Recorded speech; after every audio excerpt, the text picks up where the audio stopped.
Welcome back to Viewpoint. I'm Jim Zogby. My next guest is retired Air Force Colonel Morris Davis. From 2005 to 2007, he was chief prosecutor for military commissions at Guantanamo Bay. He resigned as chief prosecutor in 2007 over his objection to the use of evidence obtained by torture and increased political interference in military commissions by the executive branch.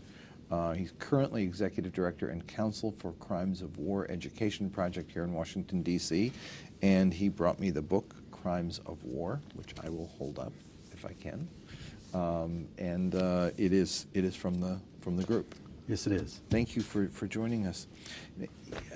We said in the intro that you resigned. When you got there, as I've read some of what you've written, you said you started believing these were the worst of the worst, and you were going to be prosecuting and doing the job that you were meant to do. But you went through a personal transformation. Can you just describe what you saw and what led you to the point where you ultimately resigned your post? Sure. When I arrived, I think what most of the public probably still believes, that the people at Guantanamo were the worst of the worst. If you've seen the documents that have been released on the internet in the last week or so, I think that probably gives you somewhat of a picture, an insight into the truth at Guantanamo, that there are some incredibly bad people there, but there are also a lot of other people that were teenagers and old men and people walking around in Afghanistan with a Casio watch that looked like the one that Al-Qaeda handed out in training camps. My job as chief prosecutor, when I first got there was a lot of concern about waterboarding and torture and those kind of issues. And so I instructed the prosecution team we wouldn't use any evidence obtained by those methods.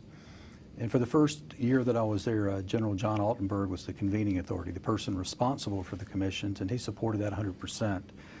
When he left, he was replaced by Susan Crawford, who had been Dick Cheney's Inspector General at the Defense Department. When Ms. Crawford came in, things began to change. That was when I was told that President Bush said we don't torture. So if the president says we don't torture, who are you to say that we did? And I was committed to having full, fair, and open trials. And when I lost confidence in that, I resigned. Talk a little about what we just saw in these papers that have come out.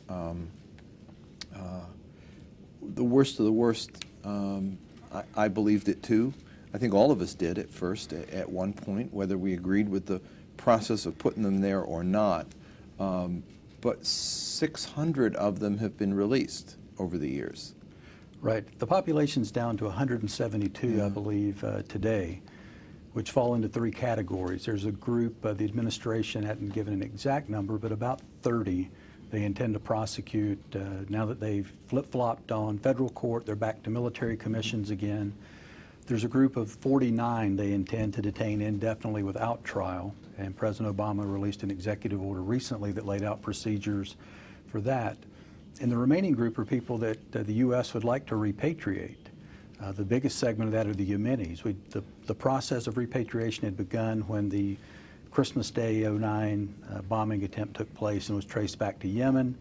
And so that process stopped, and obviously with things going on in Yemen now, it's not likely to resume anytime soon. You mentioned what the president has done, but let's listen to the president when he spoke a couple of years back about his intention to close Guantanamo a year after the speech. Right. Let's listen. This is the president. Rather than keeping us safer, the prison at Guantanamo has weakened American national security. It is a rallying cry for our enemies. It sets back the willingness of our allies to work with us in fighting an enemy that operates in scores of countries. By any measure, the cost of keeping it open far exceed the complications involved in closing it. That's why I argued that it should be closed throughout my campaign, and that is why I ordered it closed within 1 year. We're cleaning up something that is quite simply a mess. This is a New York Times editorial I want to put up from just the other day, reflecting on what we learned from the WikiLeaks. Here's what it says: a chilling reminder of the legal and moral disaster that President George W. Bush created there. They describe the chaos, lawlessness, and incompetence of his administration system for deciding detainees' guilt or innocence and assessing whether they would be a threat if released. But we've got them there. And the problem, as you note, is that Some will be on trial, some will be released, but we don't know to where, if ever. And then there are these permanent detainees, something we've never really had in America before, an administrative detention process without trial, without charges, without any opportunity to defend themselves. How do we do that? I mean, do these guys stay there till they die, and does Guantanamo remain a prison until the last prisoner dies? Well, certainly that's the potential. I mean, as the clip showed, candidate Obama campaigned consistently on closing Guantanamo and what a failure it had been on American principles, that in fear we walked away from our principles. Our strong suit had always been the law, and Guantanamo was selected to avoid the law. My fear is that we're going to make bad law now because a decade ago the Bush administration tried to avoid the law. The political issues that he faced early on were difficult. There was a not in my backyard argument. Correct. You close it where you're going to put them. I mean, on the one hand, I'm in total agreement with the case you make. On the other hand, I'm looking, what could the president have done given the political problems that the last administration created that are so difficult? I mean, this is a hole so deep, one wonders how to get out. Right. What do you do with these people? If Congress won't act, if the public opinion is being steered in the direction of we're too afraid to do anything other than hold them, right. Could his leadership have overcome this? Well, it would have been nice if he had tried. Mm-hmm. In my opinion, I don't believe that President Obama has really changed his views on Guantanamo and on military commission.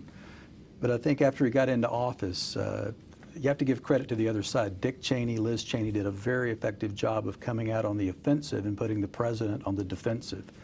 Basically, either you're with the terrorist or you're with us. And I think with the economy in shambles, with health care being top on his agenda, he wasn't willing to invest the political capital. I mean, nobody's going to get elected in 2012 standing up for detainees. Mm-hmm. But we've been hypocrites. I mean, we've gone to every other country on the planet asking them to help us and take some of the detainees. We're unwilling to take any ourselves. As you recall, the Uyghurs, a judge had ordered they be brought here to the D.C. area, and there's a Uyghur community willing to take them in. And we'd been to other countries and said, look, they're not a threat, help us out and take them. But when we're going to have to take them here, suddenly they're too dangerous to come to the U.S. We're begging others for help, and we're not willing to help ourselves. We polled across the Arab world at the end of the first 100 days, and we asked people in 6 Arab countries, what was the most important thing Obama has done to improve the image of the United States? And the #1 issue by far was closing Guantanamo. Right. Well, that's what I was listening to Ambassador Freeman earlier, and he's talking about the challenges we face in the Middle East. Keeping this symbol open and the hypocritical nature that we've taken on. We're opposed to torture unless we do it. Mm-hmm. We're for the International Criminal Court, but not for us. We support the efforts to prosecute Charles Taylor for using child soldiers, yet the U.S. and Somalia are the only 2 countries that haven't signed the Convention on the Rights of the Child. So we talk a good game, we just don't play a good game. We don't practice what we preach.